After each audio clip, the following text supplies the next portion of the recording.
Dark times are ahead for the British pound. The British pound? Close to the dollar? This week, the British pound dipped shockingly low, which alarmed the world. The British economy is in for a rough ride over the next few years. The UK is facing a series of major economic challenges that are set to make life difficult for millions of people.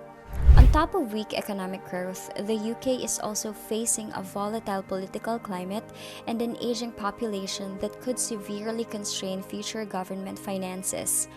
These problems will make it harder for the UK to address its long-term economic challenges, and the pound is likely to fall even further.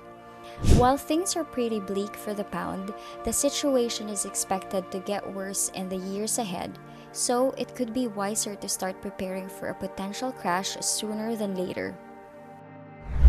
In this video, I will discuss why the UK economy is in for a rough ride over the next few years and what this means for the pound.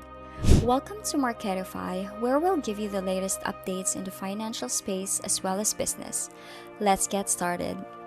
The pound has already fallen sharply overnight, where it fell more than 5%, attaining a value equivalent to the US dollar, making the British citizens lose 5% of their savings in a flash. The price of the pound falling well against the dollar indicates the gravity of the problem facing the economy of the UK. So, how did it come to this? And what's in store in the future? Well, let's take a look at what happened these past months. We can recall that due to the Russians invading Ukraine, sanctions have been enacted to condemn them. A part of these sanctions was restricting access to capital markets, which significantly affected the value of UK government bonds, sparking fears among investors that the pound would plummet when selling off bond investments. But the worst effect of these sanctions was the energy cutoff that the British are experiencing at the moment. For the UK used to buy natural gas from Russia through pipelines, a system that went offline as early as the beginning of March last year. To make matters worse, the interconnector that used to bring British gas to Europe was also taken offline due to restrictions imposed by Russia. This meant that European demand for British gas and electricity has dried up as there was no alternative supply source available now. In this context, the newly elected administration, led by Prime Minister Liz Truss, introduced two policies that were essential in the events of the previous week. On September 8th, the government unveiled the Energy Price Guarantee, which aimed to limit annual energy costs for a typical household to below £2,500 for the following 2 years. According to estimates, this might result in annual cost savings of over £1,000. The initial year of this program is expected to drain the budget by £100 billion. All the money for the policy comes from issuing bonds from the government's debt.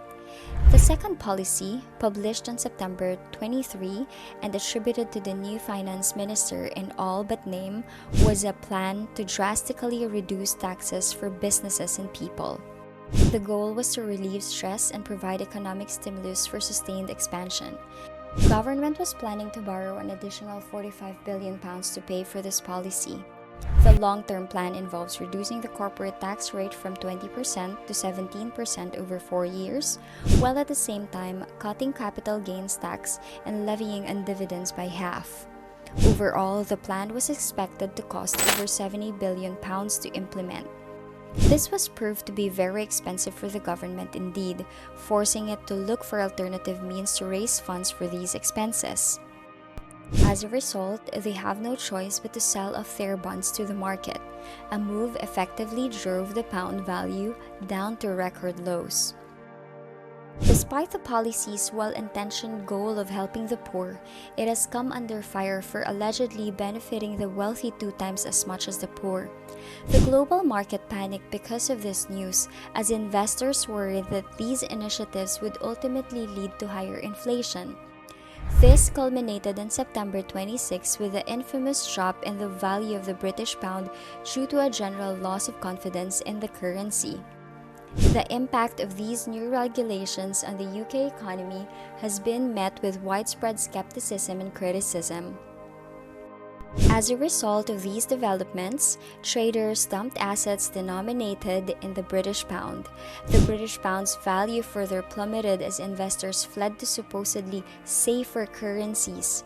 While the long-term effects of this are unknown, Britain is experiencing its biggest crisis in decades as its government struggles to put its economy back on track. While some banks could have handled the sudden drop in value, others weren't ready for the market downturn. The vast majority of UK pension funds were like this. Almost half of the country's savings were in their hands. The issue began when investment banks began peddling as a specialized financial product to pension funds. This product enabled them to invest in risky subprime loans that in turn generated huge profits for the investment firms. The leverage involved in these products increases the severity of any losses that may occur. The use of such leverage necessitates the use of collateral, much of which was located in the United Kingdom. Government bonds, as the value of other investments, fell. After the said policy declarations, banks started to increase their collateral requirements. Consequently, the pension fund had to liquidate some of its holdings to meet its financial commitments. The market for government bonds quickly became flooded with pension funds selling their holdings to satisfy new collateral requirements. Because of weak consumer demand and an overabundance of available supply, market prices have fallen precipitously, causing widespread economic suffering. Regulators have stated that they are committed to ensuring a solvent banking system. They have yet to offer concrete proposals for capitalizing the financial system. They were contributing to the vicious cycle by selling gilts in the market, which drove prices further lower. It was the beginning of a downward spiral that, if it had gone to its logical conclusion, would have wiped out nearly half of all private savings in the United Kingdom. However, a collapse in British pension system would have repercussions for the entire economy. Suddenly, pension funds were in a position where they needed to raise collateral funds to pay the corporations with which they had entered into contracts. Thus, as former pension minister Baroness Rolls-Altman put it, they were contributing to the vicious cycle of selling gilts in the market, which drove prices further lower. The Prudential Regulation Authority and the Financial Conduct Authority have been explicit that they are not prepared to let the situation deteriorate any further, she added.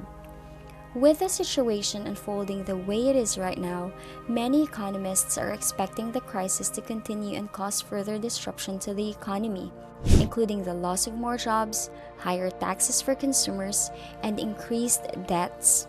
How will the British government handle this? Will they be able to alleviate their citizens' pain? We hope that these questions will be answered as soon as possible.